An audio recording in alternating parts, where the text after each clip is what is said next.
Hello guys, आज हम chiller safety devices के बारे में बात करेंगे और ये जानेंगे कि चिलर्स के अंदर कितने टाइप्स की सेफ्टीज लगी हुई होती हैं और उनका क्या क्या काम होता है।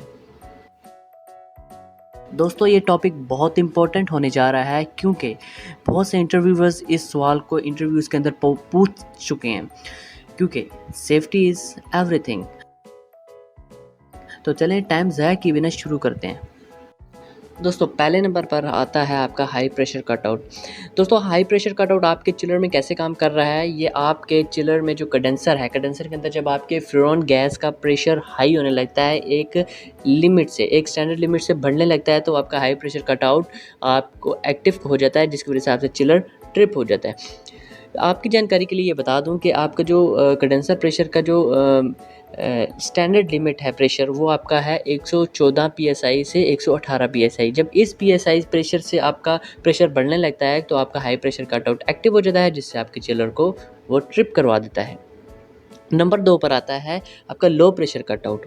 दोस्तों, लो प्रेशर कटआउट का क्या काम है, जब आपके इवेपोरेटर के अंदर फ्यूरॉन गैस का जो प्रेशर है, जो आपका वो बिल्कुल गिर जाता है, एक स्टैंडर्ड लिमिट से जब वो गिरता है तो क्या होता है कि वो आपका लो प्रेशर कटआउट एक्टिव हो जाता है, जिससे आपके चिलर को बड़े नुकसान से बचा देता है और उसको ट्रिप करवा देता है।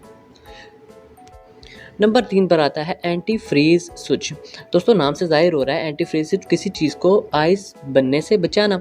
तो क्या होता है कि आपके चिलर के अंदर जब इवेपोरेटर में प्रेशर बहुत ज़्यादा गिर जाता है आपकी गैस का, तो वहाँ पर आपका जो है टेम्परेचर भी गिरता है। जब टेम्परेचर गिरता है तो आपकी गैस जो है आइस में चेंज होने लगती है। तो जो आइस में चेंज होने का जो पॉइंट है, इस पॉइंट से पहले पहले आपका जो एंटी फ्रीज स्विच है आपका एक्टिव हो जाएगा, जिससे आपका चिलर ट्रिप हो जाएगा और आपको एक बहुत बड़े नुकसान से बचा देगा। दोस्तों, नंबर 4 पर आता है फ्लो स्विच।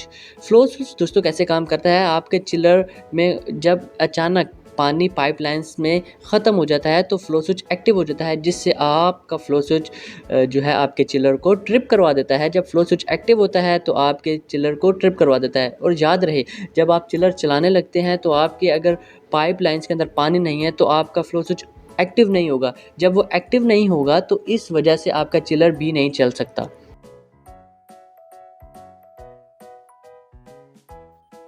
दोस्तों, नंबर 5 पे आता है ओवर वोल्टेज कट ऑफ। दोस्तों, ये डिवाइस आपके जो पैनल है चिलर के उसके अंदर लगी हुई होती है, जो आपको पता है जब एसी करंट होता है उसमें बहुत सी फ्लक्चुएशंस आती हैं, वोल्टेज फ्लक्चुएशंस आती हैं। तो जब आपका वोल्टेज, आपके जो वोल्टेजेस हैं वो एक लिमिट से एक्सीड करते हैं तो क्या होता है कि आपकी ये डिवाइस एक्टिव हो जाती है और आपके चिलर को नुकसान होने से बचाती है और आपके चिलर को ट्रिप करा देती है। दोस्तों, सबसे आखिर में आपके पास टेम्परेचर ऑयल सेंसर आता है। दोस्तों, ये सेंसर आपको सिर्फ एयर कूल्ड चिलर और इलेक्ट्रिक चिलर में ही मिलेंगे, क्योंकि आपको इन दोनों चिलर्स को चलाने के लिए कंप्रेसर की ज़रूरत पड़ती है और कंप्रेसर को चलाने के लिए हमें कंप्रेसर ऑयल की ज़रूरत पड़ेगी। तो याद रखें दोस्तों, कंप्रेसर ऑयल का टेम्परेचर मेंटेन रखना बहुत ज़रूरी होता है। तो एज़ पर स्टैंडर्ड हमारे पास 40 सेल्सियस जो टेम्परेचर है ऑयल का होना चाहिए चिलर को रन करने के लिए। बहुत सी ऐसी कंपनीज़ हैं दोस्तों जो आपके चिलर को 30 सेल्सियस जो ऑयल का टेम्परेचर है उस पर भी चलने की इजाज़त देती हैं।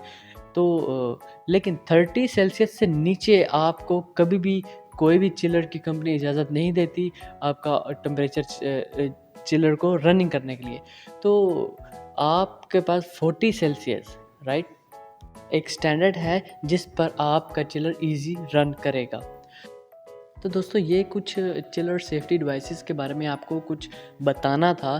तो आज तक के लिए इतना ही दोस्तों। इंशाल्लाह एक बार फिर हाजिर होंगे एक न्यू वीडियो के साथ। बने रहिए और अपने सर्विक्सर लर्न चैनल को सब्सक्राइब, लाइक एंड शेयर कर लें ताकि हर न्यू आने वाली वीडियो आप तक पहुंच सके। तो अभी के लिए अल्लाह हाफिज़।